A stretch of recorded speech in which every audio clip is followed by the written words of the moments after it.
Hello, First Baptist. This is Pastor Tommy. I have something on my mind. I have a question for you that I want to ask. And my question is, are you ready? Nobody knows the future, but the experts are telling us that this coronavirus is going to hit us hard, that we're just in the calm before the storm. And so my question is, are you ready? And I'm not talking about do you have enough toilet paper and hand sanitizer and have you hoarded enough food? The question that's on my mind is, are you ready if this thing does hit and you get it? Are you ready to die? And to stand before God and give an account of your life?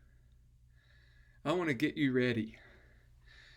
God has told us in His Word both the problem that we have and the one solution.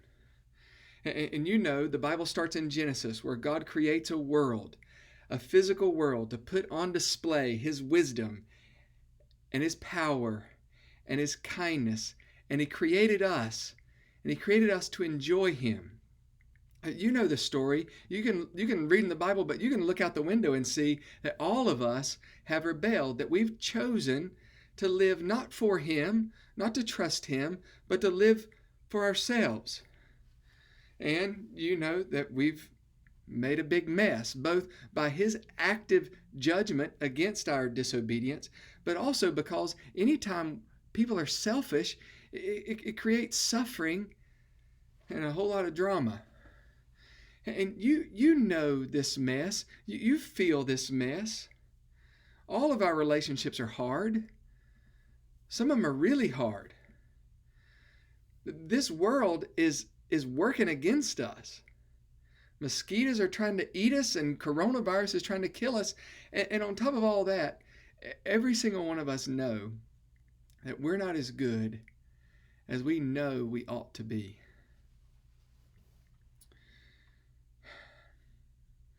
We also have this in common. We're also trying to escape this. We're also trying to fix this mess on our own. This is really clear right now in the coronavirus. People are hoarding food and sanitizing everything and rubbing essential oils on everything. And that's just the tip of the iceberg. Think about all the ways that we're trying to fix this mess that we are in. All the ways that we're trying to escape it, to fix the brokenness that we see in ourselves and also in the world. We're trying to escape the judgment that we know is coming. For some of us, we're hoping that success and money are going to do it. If I can just succeed, then my life will be validated. If I have enough money, then finally I'll be safe. Other people are extremely religious and look to self-help, trying to be a really good person in hopes of escaping judgment. Other people are running to drugs and alcohol, trying to dull the pain. The list goes on and on. Physical and sexual pleasure, education, good looks, achieving someone's approval or their affection, somehow getting control over our lives.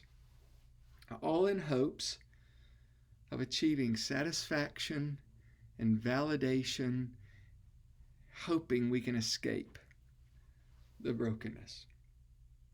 There's two problems with that. Number one, they don't work. We're still guilty. And number two, notice that all this is focused on us. It's focused on you. You worshiping yourself. You fixing yourself. You trying to save yourself. But you were created for someone else. You were created for Jesus Christ. So ask yourself, why is it that I'm so hesitant to deny myself and to trust in Him? Why am I so hesitant to give up control and to have Him give control? Why are you scared of giving up our autonomy? Do you see how self-focused we are? But here's the problem. That pits us as enemies against God, and it doesn't work. It won't satisfy. The reality is we'll never be satisfied until we're satisfied in Him. Listen to some of the best words ever written. They're from the Bible, 2 Corinthians chapter 5, verse 15.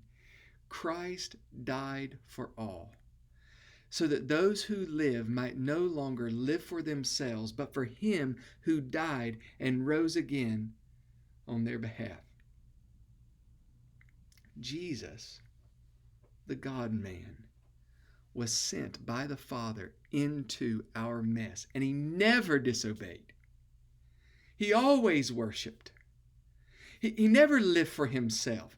He denied Himself, but then He took on the responsibility of all of our sins, all of our disobedience, all of our selfishness, all of our self-centeredness.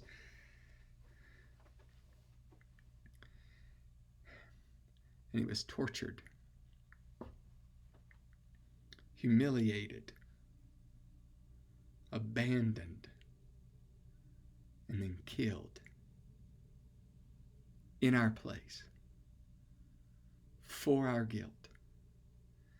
He was buried in the ground, but 3 days later He rose again, so that we might no longer live for ourselves, so that you might no longer live for yourselves, but for Him who died and rose again on your behalf. Here's what He says. Stop trusting yourself. Stop trying to fix yourself. Stop living for yourself. Trust me. Live for me. Obey me. And here's the crazy thing. Jesus says, if you'll stop trying to save yourself, He'll forgive you. If you're trying to fix yourself, He'll fix you. Stop trying to satisfy yourself, and He will satisfy you. So here's my question. What's standing in your way of you trusting Him? Trust Him. You won't have to fear death or coronavirus or anything else. He'll satisfy you forever. What's holding you back? Trust Him.